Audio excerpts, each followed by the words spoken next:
Okay, this scenario happens to me quite a lot, either on Instagram DMs or when I'm training handstand at the gym. A person approaches me and they tell me that, hey, they've been practicing handstands for 5 or 6 years, but they have got no results. They still cannot do a freestanding handstand, maybe just a couple seconds if they're lucky. And then they say that, hey, they think they are immune against handstand, it just doesn't work on them. And I'd be like, what have you actually been doing when you've been practicing handstands? And they tell me that, well, for 10 minutes after yoga class, 2-3 times per week, they've been kicking up and folding and kicking up and folding. And maybe they get 3 seconds here and there if they're lucky. And then I'd be like, no wonder why you're not getting results, because you're not doing the fundamentals. And then they ask, what are the fundamentals? And then I tell them, well, I'm going to show you the fundamentals. In the next 20 minutes, I will show them the fundamentals that you will see in this post. Before we dive into the fundamentals, we need to figure something out. And that is, there are 2 different categories of people, usually if you haven't practiced handstand a lot. And that is Stiff Steve, who is strong. He hasn't stretched a day in his life and he cannot lift his arm over his head without bending his elbow. He lacks shoulder flexibility.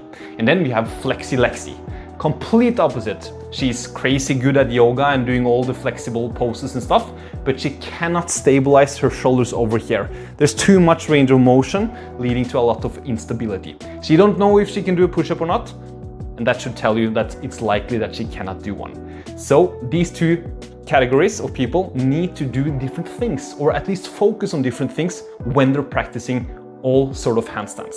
And we're going to dive into that and have that in mind when we're looking at the exercises. To figure out which group you belong to or which group you have most in common with, we're going to do a shoulder mobility test. Stand close to a wall, straighten your knees, push your entire back in contact with the wall, and now lift your arms up to the wall like a handstand. If you can do this with your lower back towards the wall and your arms at the wall with ease, you are most likely flexible. If you cannot do this, if either your arms cannot touch the wall, or you end up bending your elbows, or your lower back goes off the wall, you are a Steve, likely. We can split the freestanding straight handstand into 3 separate components, understand them and train them separately. The absolute most fundamental thing that people often ignore when they are beginner is point number 1, and that is how to structure your body. Basically, how to position yourself in a straight body position with your joints stacked on top of each other. When you are strong here, balance becomes a lot easier. And when your balance becomes easier, kick-ups becomes easier. Most people do this opposite way around. They try to kick, but they have no understanding of what they're trying to kick up into. So they don't understand how to balance, and they don't understand how to push through the shoulders and how to position their hip and that stuff. That is what we're going to learn and focus most on as a fundamental. And the most fundamental of all the fundamental is a straight handstand facing the wall. But before we go to that, we're going to address how to actually walk up the wall. If you're new to using the wall, that can be tricky. Point number 1 is, before you start to walk, push your shoulders in, push your hip over the shoulder. That makes it easy. And then you keep the hip over the shoulder as you walk towards the wall, gradually straightening out. When you get closer and closer to the wall, it becomes more difficult to take the next step. At some point, you will just need to accept that, hey, I cannot go closer today, and that's fine. And then you try to go a little bit closer next time. The reason why you want to be so close to the wall is that the closer you are, the more intuitive it gets to do the right effort, because you have no space to lean on the wall or to flare out your chest. When you are as close as you can, look between your hands, push your shoulders tall, extend your hip so you're not just sticking your butt out, and then try to pull your ribs and your abs away from the wall. That should result in you being in super light contact in the wall and that it feels heavy for your shoulders. That's a good sign. And now stay there. Stay there until it becomes easy for at least 30 seconds. If that is challenging, then this is your main practice. Repeat this 3, 4, 5, 6, 7 times, 3-4 times per week, and then 30-40 seconds will become more effortless. Things people often do wrong. The people who are Steves, they often bend their elbows, sinking down in their shoulders, and letting the shoulders plunge forward. Prevent this. Think about all the handstand training as is in this program as being stretching. You should try to stretch your shoulders. You should try to open your shoulders more than you're comfortable with. Make an effort to make it heavy for yourself. Push up tall, push your shoulders towards the wall, push your elbows straight. The same thing goes if you are flexi-lexi. If you are flexible, you want to kind of rest and maybe use the wall heavier than you should.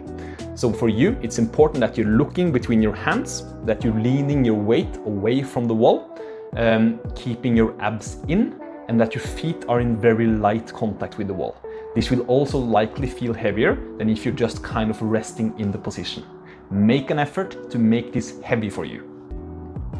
When 30 seconds feels like a small holiday that you can do as a warm-up or whenever you want to without bigger effort, with decent form being said, then we can focus on learning how to balance. And we're going to do that also facing the wall, because it's more intuitive to do it correct compared to if you kick up.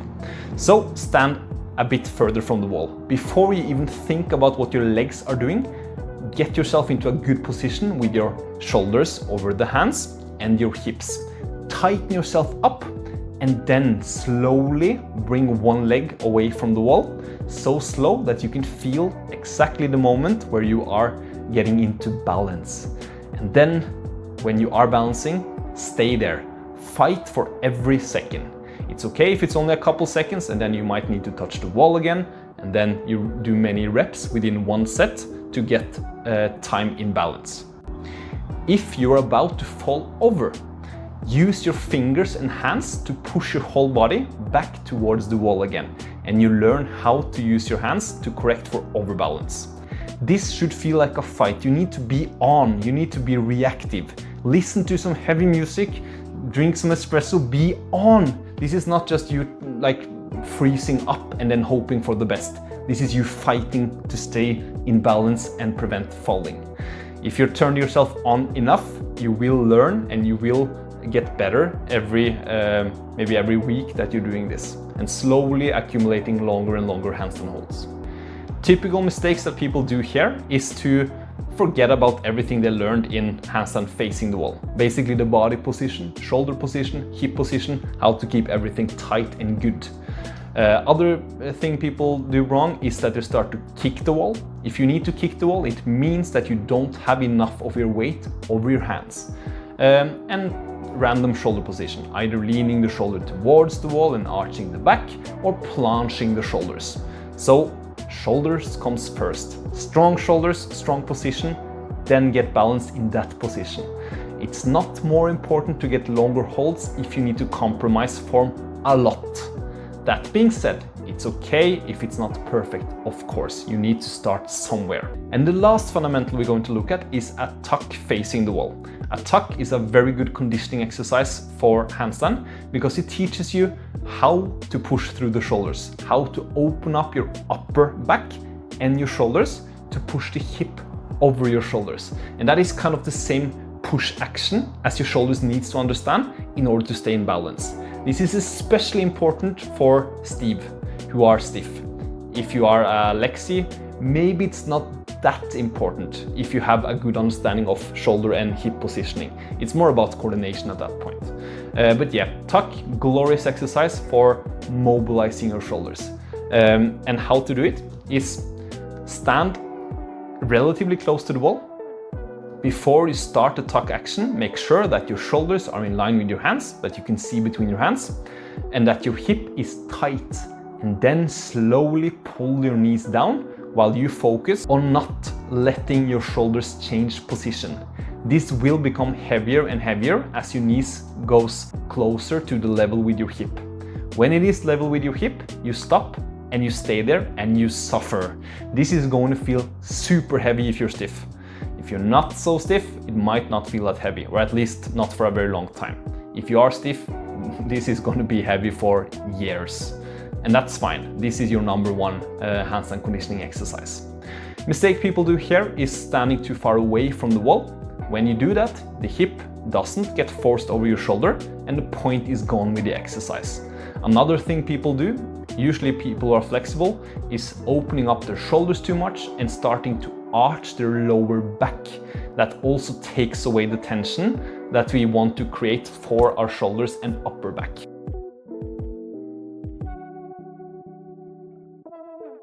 And that was the 3 absolutely most fundamental handstand exercises explained technically. If you add this to the playing around with kick-ups and stuff, or maybe do it instead for a while and then revisit kick-ups later, suddenly you're going to understand more of what's going on here. There are also a lot of other great exercises that might be supplemented, that is not added here, but these are the absolute core and fundamentals. Depending on how far you have come with your handstand practice, you need to spend more or less time doing some things. For example, if you can't hold for 20 seconds facing the wall, then walking up and down the wall and just holding as long as you can, many times, 3-4 times per week, is going to be a good training. If handstand facing the wall holds are easy for 30 seconds, more of your practice needs to be on bouncing from the wall like that, and maybe also kick-ups. And I think that there are one thing that I haven't talked about yet that is more important than the details that I've been talking about. Details like exactly how much you're opening your shoulders, how much you pull the ribs in and so on. Even more important is being able to train enough and consistently. I know that many of those people who ask me about handstand practice, that they have been doing it for many years, it's not necessarily because they lack information, but also because they underestimate how difficult it is to learn a handstand. And that also means that they underestimate how much time they need to spend to it and expect progress. That is very real, that people are on and off with it and they're simply not taking it seriously enough to get progress. Handstands is objectively a difficult skill to learn. Some people are more talented than others, of course, but it is pretty time consuming and more than many people are aware of or willing to do when they first are having the idea in their head that they want to do a handstand. And I think that is why people are not progressing, because suddenly they're not training for a couple of weeks because they were on vacation, or maybe they wasn't that interested, or maybe they got demotivated because they're not getting any result. But if you want to get better, you need to spend at least 3 times a week doing a complete session with different drills of these fundamentals and probably some more. And then it's still going to take a long time. It's still going to be inconsistent and it's still going to be frustrating. And that also brings us to another conversation, that who can do handstand or who can't do handstand. I've been surprised by many people that they are able to learn. I have coached people in their 60s, went from absolute zero experience and stiff shoulders to be able to do close to a 1-minute freestanding handstand. And I've worked with 20 years old who have every kind of thing going for them, but they still cannot learn to do it. So there are many components, both physical and mental, that goes into it, that needs to be worked on over a certain amount of time in order to progress. And you have to be pretty patient, you have to enjoy repetition, and you have to be able to deal with your own emotions. When you have spent a lot of time doing it and still not seeing any progress, you need to be strong and go through that shit and kind of see a reason to do it, like a drive, a hunger. If you're coming from a place where you are expecting to learn a trick that you just need to understand to get it, and then suddenly somebody tells you that, hey, you need to do this many hours every week, and still it's not going to be fast, it can be kind of soul-crushing. So that's why I think it's important to address realistic expectations and that you have to be willing to pay a pretty big price. On the other side though, why people get addicted to it, why people spend so much time doing it, when you have drilled so much, you've been through all the shit and frustration, and you actually get better, it feels so damn amazing. You feel a real mastery that is pretty awesome. Okay guys, that was handstand fundamentals. You now know what to do, how to do it, and that is going to take a lot of time and effort. If somebody now goes into my DM and say that they've seen this post and they still ask me about how they can optimize their 5 minutes of handstand practice per day, I will personally come over. No, I will not. Sorry. But hopefully your expectations will change and you know that it's going to be a little bit more work than that to get good. So practice hard and stuff.